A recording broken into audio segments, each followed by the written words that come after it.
داری چیکار میکنی آقا فرید؟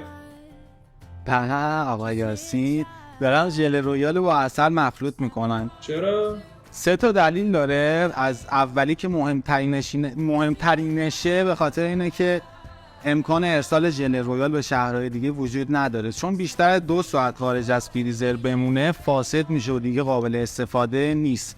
دلیل دوم به خاطر خاصیت آنتی بیوتیکی که عسل داره. وقتی که ژل رویال با عسل مخلوط میشه نه تنها دیگه فاسد نمیشه بلکه خاصیتش هم خیلی میره بالاتر. دلیل سوم مزه یه ذره زننده ژل رویاله که بعضیا دوست ندارن مزه ژل رویال. وقتی که با عسل قاطی میشه اصلا اون مزه بد ژل رویال بد که نمیشه گفت، بعضیا دوست ندارن، اصلا دیگه به چشم نمیاد.